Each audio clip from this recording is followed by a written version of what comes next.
U. O. Voyelle. Arthur Rimbaud.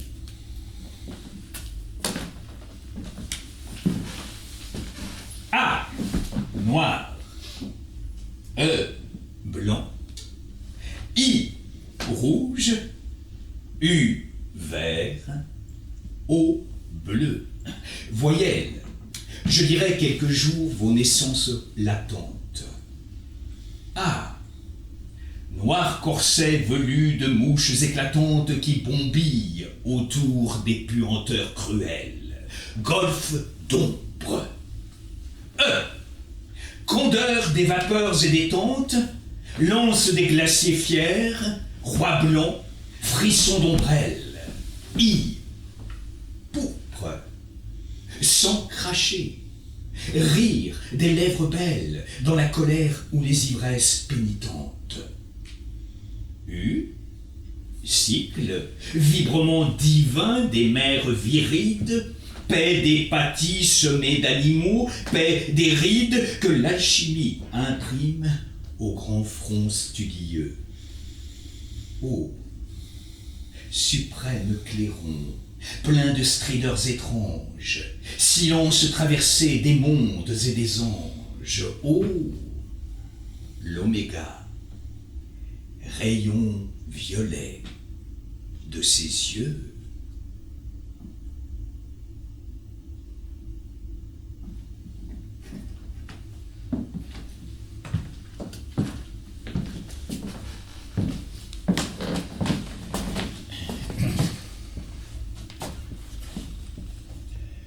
Quelle fantaisie de m'avoir affublé d'une blouse de peintre pour parler d'un peintre lyonnais et non des moindres.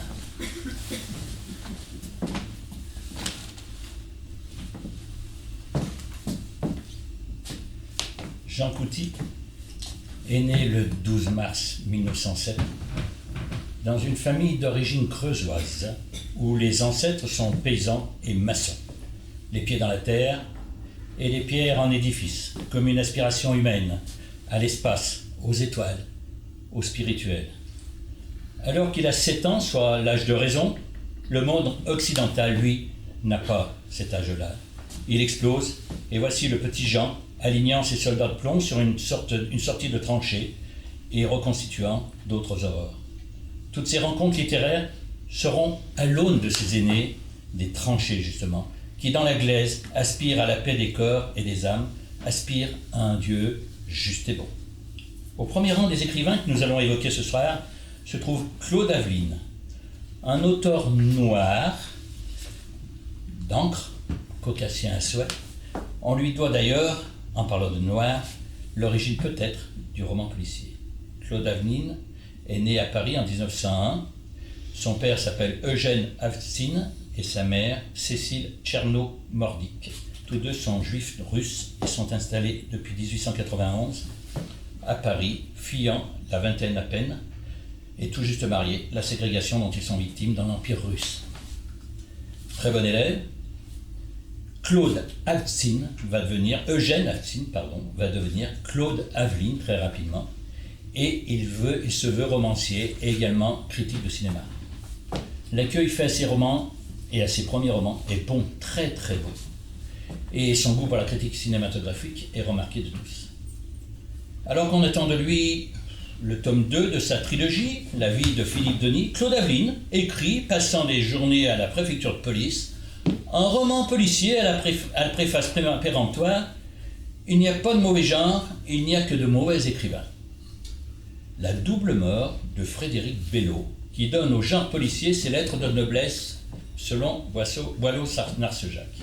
À partir de 1934, dans des années d'agitation politique et sociale, il est, sans adhérer à aucun parti, compagnon de route du Parti communiste, et il se prend fait et cause aux côtés de Clara et André Malraux, de Léo Lagrange, de Jean Cassou, pour la création des maisons des jeunes et de la culture, qui tient donc la première à Lyon, était dans ses murs mêmes. Il intervient dans de nombreux meetings et congrès, comme celui des écrivains pour la défense de la culture à Valence et à Madrid, et prend fait et cause pour le Guernica de Picasso. Ces discours, qu'il publiera ensuite sous le titre de Devoir de l'esprit, sont remarqués de tous. Il écrit un roman, Le Prisonnier, en 1936, et tout le monde est d'accord pour dire que ce roman préfigure le premier roman d'Albert Camus, L'Étranger. Comme Claude Avenine n'aime pas être tenu pour l'écrivain politique ou pour un écrivain de mémoire, il se relance dans un roman policier et il lui est arrivé une singulière aventure. Il dit, l'ennui c'est que j'avais pu tuer mon policier du premier coup, et même 2 fois, je n'avais pas prévu qu'il aurait dû reprendre du service. Heureusement, je ne l'avais pas fait mourir trop jeune, mais je connais quelqu'un à qui c'était arrivé ce genre de choses. Par la suite, j'ai donc raconté ces aventures arrivées avant 1932, et Claude Aveline invente ce que l'on appelle maintenant le préquel. En 1939, Claude Aveline, mobilisé sur sa demande, s'attache à Versailles à Nicolas Grésy, qui deviendra son fils adoptif. Et il revient sur son roman Le Prisonnier, il le reprend, il le retravaille. Le prisonnier qui se complaît, selon une chanson gitane, à écouter chanter des oiseaux, même ceux qui n'existent pas.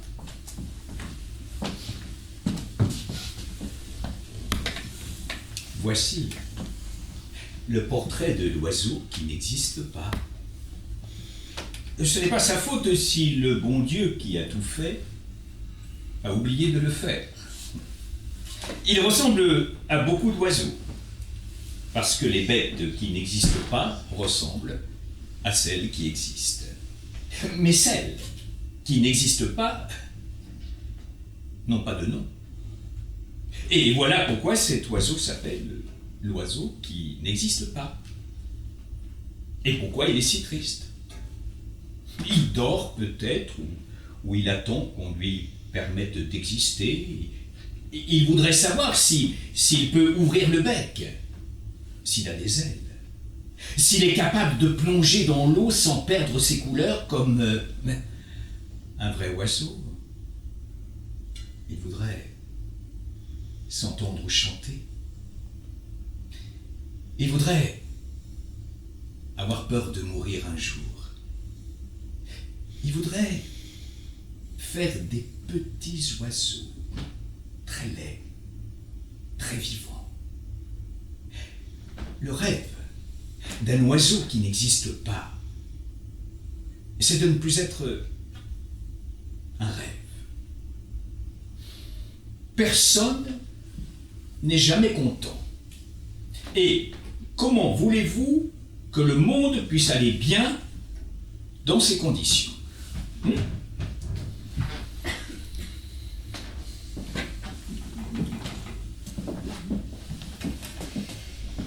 Un oiseau qui n'existe pas, ce n'est pas innocent. Nous sommes en pleine création de l'oiseau de feu de Stravinsky, avec des chorégraphies des palais Naguilев, des décors de Picasso justement. Un oiseau qu'on ne peut pas fixer sur la toile. Et Jean Coutet, lui, se plaira à imaginer en tel volatile un détail du tableau Le Berceau, avec une mésange matinée de colombes ou de tourterelles trônant mobile en tête de lit d'un enfant. Les oiseaux inspireront toujours les artistes, jusqu'à cette colombe et son rameau d'olivier, pour revenir à Noé, cher aux pacifistes, à l'égal de Picasso ou de Chagall. Benjamin Rabier, lui, se plaira à un oiseau bavard et ivre, voyant même, ces pauvres oiseaux, des vaches rouges riant à gorge déployée. Quand Prévert, par la suite, arrivera à dresser le portrait d'un oiseau qui n'est pas dans la cage, donc de dessiner, de faire le portrait d'une cage vide. L'oiseau, c'est le symbole de l'Esprit Saint, c'est le compagnon de la virginale mère de Christ. Et Jean Couty, très marqué par la foi et la pratique catholique, cherchera à fixer cette volatilité spirituelle en couleur et à plat. Un peu comme Claudel, avec ses mots, interpellera directement Dieu. Claudel et Couty, c'est une drôle d'aventure. Ils se sont rencontrés au musée des Beaux-Arts. Couty très déférent, Claudel très hautain, mais c'est pas nouveau.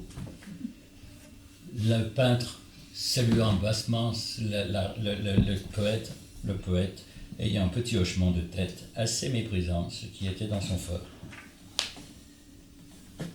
Qu'est-ce que Claudel faisait à Lyon ? Claudel était le gendre de Sainte-Marie Perrin, l'architecte Fourvière.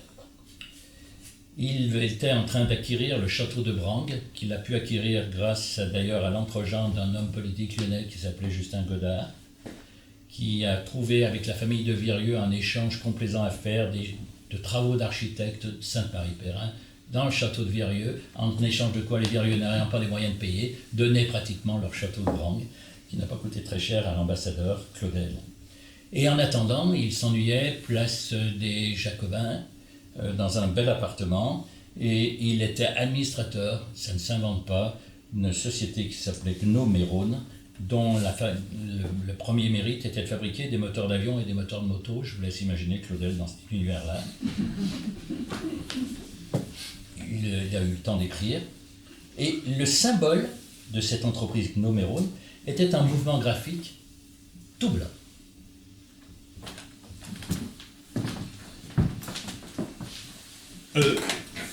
Blanc.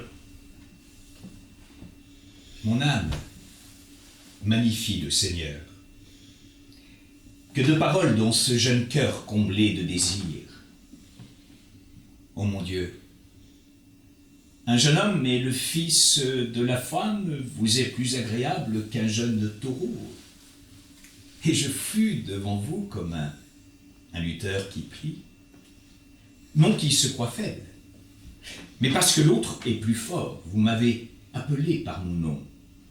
Comme quelqu'un qui le connaît, vous m'avez choisi entre tous ceux de mon âge. Oh mon Dieu, vous savez combien le cœur des jeunes gens est plein d'affection et combien il ne tient pas à sa souillure et à sa vanité. Et voici que vous êtes quelqu'un, tout à coup.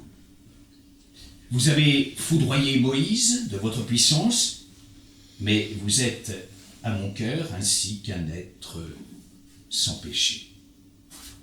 Et de cet esprit ébloui que vous avez mis en moi, voici que j'ai fait beaucoup de paroles et d'histoires inventées et personne ensemble dans mon cœur avec leurs voix différentes. Vous êtes ici, avec moi, et je m'en vais faire à loisir pour vous seul un beau cantique, comme un pasteur sur le Carmel qui regarde un petit nuage. Vous ne méprisez plus ma voix en ce jour que celle d'aucun de vos enfants ou de Marie, votre servante. Quand dans l'excès de son cœur, elle s'écria vers vous parce que vous avez considéré son humilité. Oui, je sais. Je sais que vous n'êtes pas le Dieu des morts, mais des vivants. Je désire de n'être supérieur à rien, mais simplement un homme juste. Juste comme vous êtes parfait. Juste et vivant parmi les autres esprits réels. Que m'importent vos fables. Laissez-moi seulement aller à la fenêtre et ouvrir la nuit et éclater à mes yeux en un chiffre simultané l'innombrable comme autant de zéros après le 1, coefficient de ma nécessité. Oui, il est vrai, oui. Vous nous avez donné la grande nuit après le jour et la réalité du ciel nocturne. Vous avez jeté bas les idoles. Vous avez déposé tous ces puissants de leur siège et vous avez voulu pour serviteur la flamme même du feu. Seigneur, vous ne m'avez pas mis à part comme une fleur de serre, mais vous m'avez planté au plus épais de la terre. Seigneur, vous avez mis en moi un germe, non point de mort, mais de lumière. Ayez patience avec moi, car ce n'est pas de ce corps seul qu'il me faut venir à bout, mais de ce monde brut tout entier, fournir de quoi comprendre et le dissoudre et l'assimiler. Je sais, oui, je sais que je suis responsable et je crois en mon maître ainsi qu'il croit en moi. J'ai foi en votre parole et je n'ai pas besoin de papier. Car il y en a par les yeux et par les oreilles qui voient et qui entendent. Mais pour moi, c'est par l'Esprit seul que je regarde et que j'écoute. Jadis, j'étais avec mon âme comme avec une grande forêt. Mais maintenant, les vents alternatifs se sont tus. Et les feuilles elles-mêmes autour de moi descendent en masses épaisses. Et j'essaye de parler à mon âme.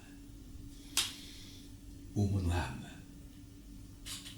tous ces pays que nous avons vus, et tous ces gens, et les mers combien de fois traversées, et elle est comme quelqu'un qui sait et qui préfère ne pas répondre.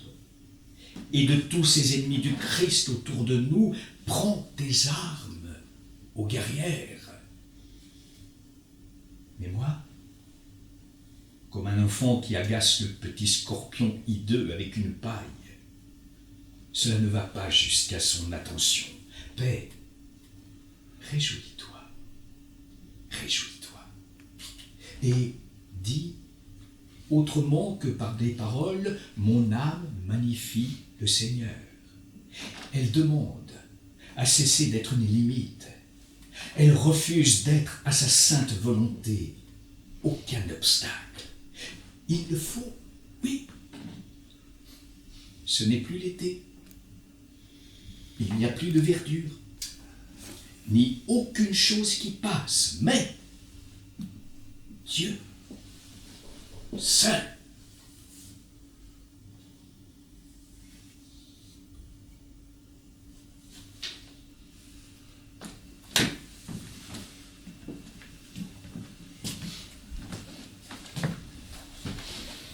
Mais cette fois, Claudélienne est trop virginale et blanche pour le coloriste Couty. Le verbe s'est fait chair et les chairs sont des couleurs crues. Mais comme l'explique Julie Soli à propos des portraits peints par Couty, les êtres ont conscience de détenir en chacun d'eux une étincelle divine. Couty aime la vie, et face à l'enterrement d'Ornans, par exemple, de Courbet, il dresse lui un sublime baptême, tout aussi surdimensionné et ambitieux. Il illustre aussi beaucoup d'écrivains, dont Giono, au sortir de la Seconde Guerre, et alors que Giono se débat en un vain combat d'honorabilité. Couty aime les victimes et fustige les bourreaux. Il y a dans cette approche empathique, victimaire, une aspiration à la charité pure et une fascination pour le sang, le sang.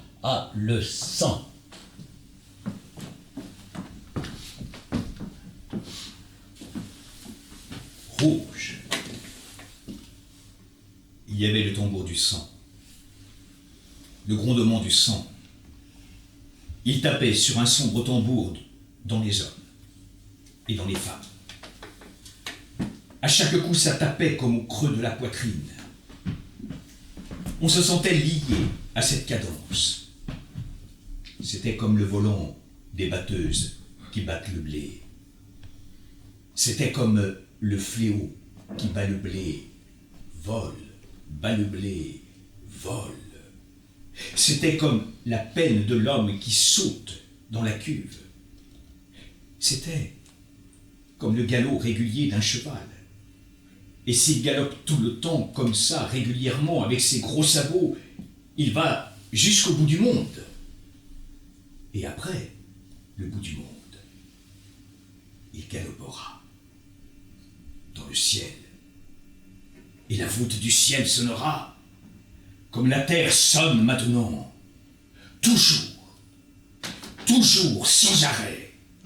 Parce que le sang ne s'arrête pas de battre et de fouler, et de galoper, et de demander avec son tambour noir d'entrer en danse, et il appelle, et on n'ose pas, et il appelle, et on ne sait pas si on sait. Oui, vaguement, on se rend compte que ce serait bien que la terre serait belle, oui, que ce serait le paradis, le bonheur pour tous, la joie. Se laisser faire par son sang, se laisser battre, fouler, se laisser emporter au galop de son propre sang jusque dans l'infinie prairie du ciel lisse, comme un sable. Et on entendait galoper, battre et battre, fouler et fouler. Le tambour sonnait sous la grande paume noire du sang qui le frappe.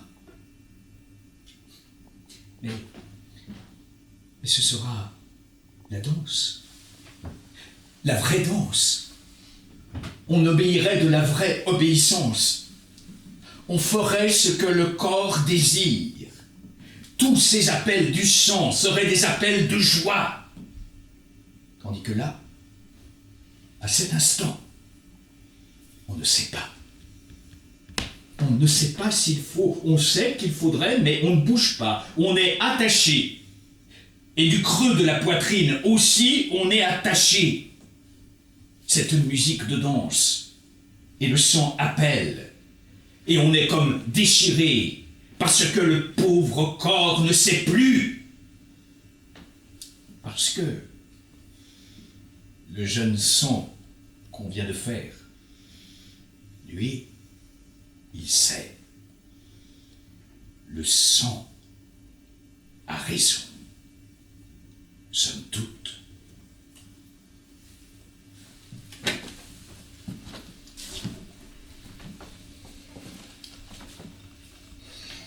Peut-on parler de spiritualité chez Giono?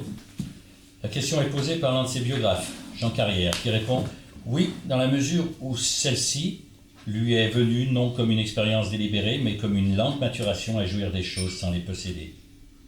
C'est le propre des peintres que de jouir des choses sans les posséder. Rouge sang, brun de la terre, la matière, mais aussi le cosmos, c'est toujours cette aspiration à la spiritualité. C'est si difficile de transcrire par la matière et par les couleurs, justement, cette spiritualité. Et pourtant, il y a tant d'autres couleurs dans l'approche d'un homme vers le divin.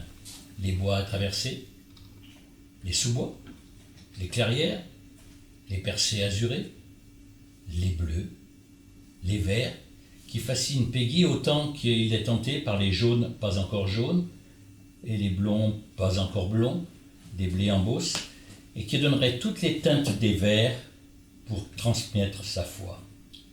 Peggy et Couty, deux démarches si dissemblables, mais forcément contraintes, ne serait-ce que par la force des églises gothiques ou des cathédrales romanes ou flamboyantes. La foi étonne Couty et lui est un émerveillement constant, quand elle n'étonne pas Peggy en frondaison de Dieu.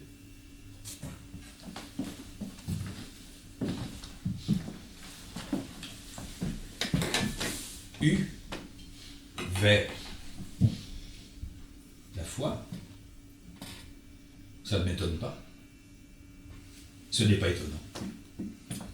J'éclate tellement dans ma création, dans le soleil et dans la lune et dans les étoiles, dans toutes mes créatures, dans les astres du firmament et dans les poissons de la mer, dans l'univers de mes créatures, sur la face de la mer et sur la face des eaux, dans le mouvement des astres qui sont dans le ciel, dans le vent qui souffle sur la mer et dans le vent qui souffle sur la vallée,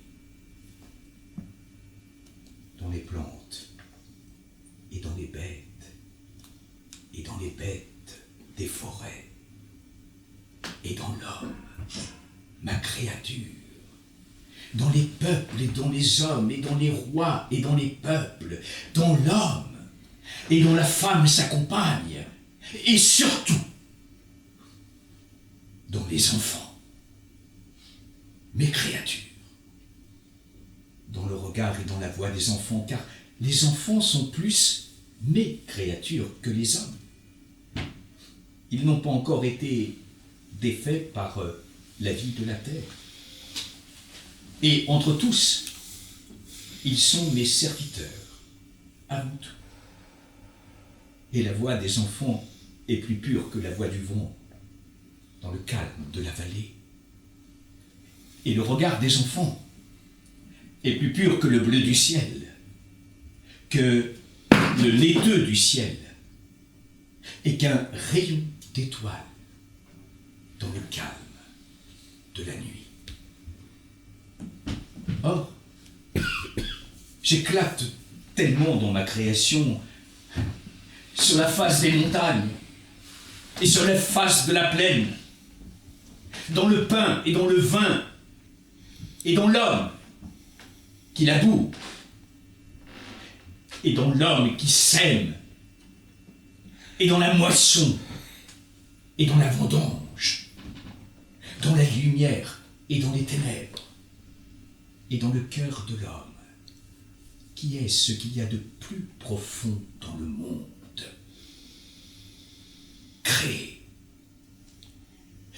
Créé, si profond qu'il est impénétrable à tout regard, excepté à mon regard. Créé, oui, créé dans la pierre du seuil et dans la pierre du foyer et dans la pierre de l'autel, dans la prière et dans les sacrements, dans les maisons des hommes et dans l'église qui est ma maison sur la terre, dans l'aigle, ma créature qui vole sur les sommets, l'aigle royal, qui a au moins 2 mètres d'envergure et peut-être même 3 mètres. Et dans la fourmi, ma créature, qui rampe et qui amasse petitement dans la terre, et qui travaille comme une malheureuse, et qui n'a point de cesse et n'a point de repos. Oui, j'éclate tellement dans toute ma création, dans l'infime, dans ma créature infime, dans ma servante infime, et dans la fourmi infime. Et jusque dans le serpent qui a trompé la femme et rampe pour cela sur le ventre, et qui est ma créature, et qui est mon serviteur, le serpent qui a trompé la femme, ma servante, qui a trompé l'homme, mon serviteur. J'éclate tellement dans ma création, dans tout ce qui arrive aux hommes et aux peuples et aux pauvres, et même aux riches, qui ne veulent pas être mes créatures, et qui se mettent à l'abri d'être mes serviteurs. Dans tout ce que l'homme fait et défait de mal et de bien, et jusque dans la tentation du péché même, et dans ce qui est arrivé à mon fils, à cause de l'homme, ma créature que j'avais créée, dans l'incorporation, dans la renaissance et dans la vie et dans la mort de mon fils et dans le saint sacrifice de la messe, dans toute naissance et dans toute vie et dans toute mort et dans la vie éternelle qui ne finira point, qui vaincra toute mort. J'éclate tellement dans ma création que pour ne pas me voir vraiment, il faudrait que ces pauvres gens fussent aveugles. La charité, dit Dieu, ça ne m'étonne pas. Ça n'est pas étonnant. Ces pauvres créatures sont si malheureuses qu'au moins d'avoir un cœur de pierre, comment n'auraient-elles point charité les unes des autres? Comment n'auraient-ils point charité de leurs frères? Comment ne se retirerait-il point le pain de la bouche, le pain de chaque jour, pour le donner à des malheureux enfants qui passent? Et mon fils a eu d'eux une telle charité. Mon fils, leur frère, une si grande charité. Mais l'espérance, voilà ce qui m'étonne moi-même. Ça, c'est étonnant. Que ces pauvres enfants voient comme tout ça se passe et qu'ils croient que demain, eh bien, ça ira mieux. Et qu'ils voient comme ça se passe aujourd'hui et qu'ils croient que ça ira mieux demain matin. Oui, parce que ça, c'est étonnant. Et c'est bien la plus grande merveille de notre grâce. Et j'en suis étonné moi-même. Et il faut que ma grâce soit en effet d'une force incroyable et qu'elle coule d'une source et comme un fleuve inépuisable. Depuis cette première fois que ma grâce a coulé pour la création du monde, depuis cette fois que le sang de mon Fils a coulé pour le salut du monde, une flamme impossible à atteindre, impossible à éteindre au souffle de la mort. Ce qui m'étonne, dit Dieu, oui, c'est l'espérance. Et je n'en reviens pas à cette petite espérance qui n'a l'air de rien du tout. Cette petite fille, espérance immortelle. Car mes trois vertus, dit Dieu, les trois vertus, mes créatures, mes filles, mes enfants, sont elles-mêmes comme mes autres créatures, de la race des hommes. La foi est une épouse fidèle. La charité est une mère ardente, pleine de cœur, ou une sœur aînée qui est comme une mère.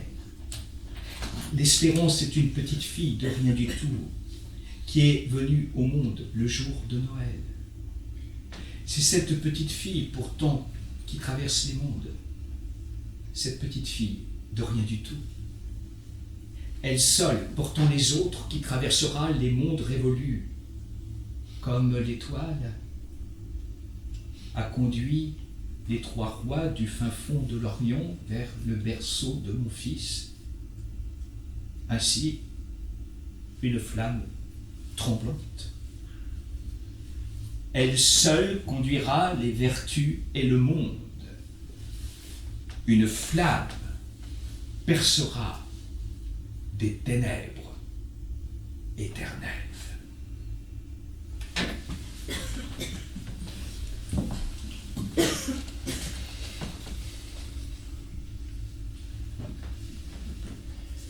Une flamme percera des ténèbres éternelles, comme l'interroge Peggy, en reprenant un avertissement biblique.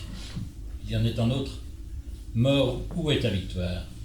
Une interrogation mystique qui est devenue le titre d'un livre de Daniel Rops, né Henri Petiot, qui passait ses vacances à Culin, là où Jean et Simone aimaient se reposer pendant quelques jours de vacances.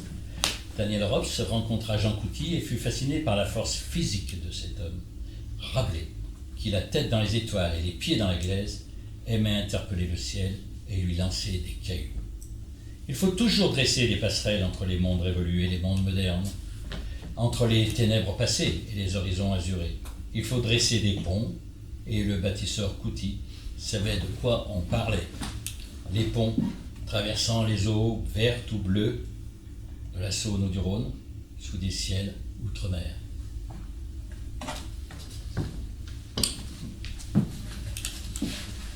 Eau, bleu, des ciels gris de cristal, un bizarre dessin de pont, ceux-ci droits, ceux-là bombés, d'autres descendants ou obliquant en angle sur les premiers, et ces figures se renouvelant dans les autres circuits éclairés du canal, mais tous tellement long et léger que les rives chargées de dômes s'abaissent et s'amoindrissent. Quelques-uns de ces ponts sont encore chargés de masures. D'autres soutiennent des mâts, des signaux de frêles parapets. Des accords mineurs se croisent et filent, des cordes montent des berges. On distingue là-bas une veste rouge, peut-être d'autres costumes, et il y a même des instruments de musique, oui. Mais sont-ce des airs populaires? Des bouts de concerts seigneuriaux, des restants d'hymnes publics? L'eau, elle est grise, elle est bleue, large, comme un bras de mer. Un rayon blanc tombant du haut du ciel anéantit cette comédie. Alors, un peu plus loin à droite, l'aube d'été éveille les feuilles et les vapeurs et les bruits de ce coin du parc. Et les talus de gauche tiennent dans leur ombre violette les 1000 rapides ornières de la route humide. Défilé de féerie. En effet, des chars chargés d'animaux de bois doré, de mâts et de toiles bariolées au grand galop de 20 chevaux de cirque tachetés, et les enfants et les hommes sur des bêtes très étonnantes. 20 véhicules, bossés, pavoisés, fleuris comme des carrosses anciens ou des contes pleins d'enfants, et tous ces enfants sont attifés pour une pastorale. Et un peu plus loin, il y a même des cercueils, oui, des cercueils. Sous leurs dais de nuit, dressant les panaches d'ébène, filant au trot des grandes juments bleues et noires.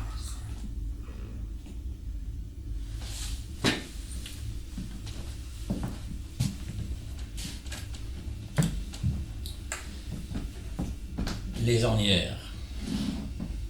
Comme nous l'évoquions en tout début de ce propos, une génération est née dans l'aurore des tranchées. Elle va poursuivre dans les ornières du second conflit. Ces temps redoutables ne sont pas de simples épreuves imposées aux hommes par quelques dieux ou des dieux selon les modes antiques. Ce sont des épreuves imposées aux hommes par les hommes. La fange, la boue, les tranchées, les ornières des chemins où tant rendront leur dernier soupir, et plus loin, dans les villes, dans les campagnes, le moment redouté de la lettre fatale, venant annoncer le décès d'un enfant ou la captivité d'un fiancé. La lettre qui pourtant peut-être aussi pourrait être message de foi, encore et toujours, message d'amour ou d'amitié, message témoignant de l'ensemble des relations d'accord entre les hommes, entre l'homme et la nature, mais aussi entre l'homme et la mort. Comme Maurice Genevoix l'écrira. Alors qu'il est héritier du réalisme, Maurice Genevoix, son écriture est servie par une mémoire vive, le souci d'exactitude et le sens poétique. Il a beaucoup écrit sur la Première Guerre mondiale. On pourrait lui comparer peut-être un livre d'un Lyonnais, Gabriel Chevalier, et Laporte. Nous lui avions rendu ici hommage. Il a aussi beaucoup écrit à ses amis. Il a écrit sur ses amis. Il a dressé une lettre un jour à Jean Couty. Mais cette lettre, mon cher Yves, l'avons-nous? Pourrions-nous la retrouver? Évidemment. Elle est là. À supposer que je ne sache rien de Jean Couty, que ses toiles, il me semble que je l'imaginerais sous les espèces de ses compagnons d'autrefois et de naguère, dévorant ou plutôt gavot, allant de ville en ville par les routes de notre vieux pays, routes de silex et de bonne poussière bleutée, toujours en harmonie avec la plaine et la colline, la vallée et le pertuis, sinuant de tenure en tenure, comme le chemin ferré d'antan. Je le verrai, Jean Couty, court et robuste, construit en force ramassée, un peu sanguin, peut-être enclin aux promptitudes, comme disait ma grand-mère creusoise, mais généreux, cordial et bon. Son surnom de compagnon devait être, j'imagine toujours, quelque chose comme la franchise, ou peut-être la loyauté, ou encore la fraternité. En tout cas, l'un de ces beaux surnoms qui éclairent les visages et qui font se tendre les mains lorsque la porte s'ouvre à l'étape chez la mère des compagnons. Couty a passé son enfance et beaucoup d'années de sa vie dans une île de la Saône, l'île Barbe. Ah, l'île Barbe, ses maisons basses, ses hautes frondaisons, ses jardins, cette admirable chapelle Sainte-Anne qui reflète les lentes eaux de la Saône. Et c'est là, sans doute, que Couty rêve, que Couty dessine. Il est descendant de maçons et de paysans creusois devenus lyonnais au gré de leur tour de France. Il a reçu une formation d'architecte qui s'est achevée à Paris. Mais il a eu la bonne fortune de rencontrer très jeune encore, très proche encore de ses imprégnations originelles, des maîtres comme Tony Garnier et comme Henri Faucillon. C'est Faucillon qui lui a dit le premier que sa composition était surtout celle d'un peintre. Et c'est l'architecte Tony Garnier qui lui a dit « Jean, dessinez les quais de Saône, le port de la gare d'eau à Vaise, par exemple, les maisons Renaissance du quartier de Saint-Jean. Couty est peintre, profondément religieux, chrétien, enclin sans doute au mysticisme. Il l'est en peintre et quoi qu'il veuille. Aussi bien le veut-il, l'affirme-t-il avec cette franchise que proclament toutes ses toiles et d'aventure ses propos. Et écoutons-le évoquer de basilique en basilique ses voyages de compagnons et de pèlerins. La transposition, dit-il, vint d'emblée en une création qui lentement et inconsciemment d'une part s'intériorisait dans l'émotion de plus en plus vive et d'autre part s'étendait sur sa palette dans la violence des pourpres, des corails et des noirs d'ivoire. Et encore parlons des mêmes basiliques, liées à elle par les liens du sang, je n'ai pas voulu faire œuvre d'archéologue en les peignant, mais essentiellement œuvre de plasticien. Et Maurice Genevoix rajoute, c'est pour cela qu'il peint, s'intègre comme d'un long mouvement si naturel et si poignant au tragique contemporain. C'est sa façon à lui d'être avancé comme un môle. Où ai-je lu cette vieille devise française, continue Genevoix, cette devise française fière et modeste en exergue sur quelque écuelle rustique au-dessus du bon moissonneur. Eh bien, elle pourrait être celle de Couty, à la faucille et à l'étoile.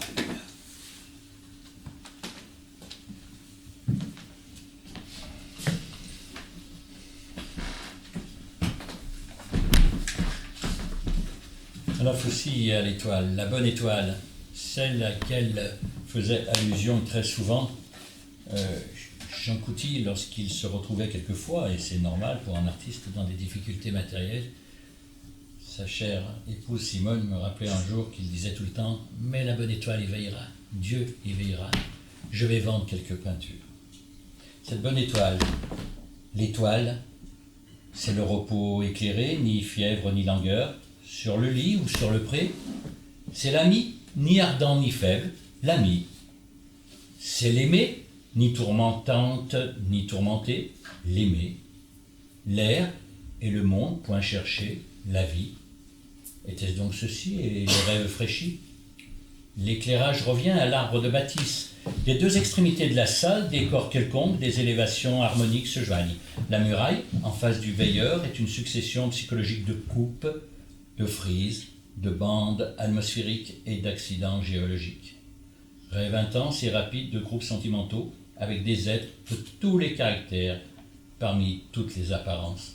On fait, mon cher Yves, nous avons bien fait de choisir Rimbaud. Rimbaud avait bien raison.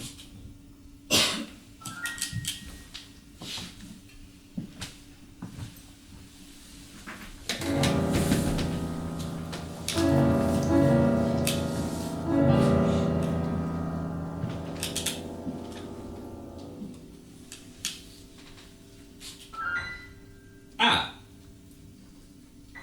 E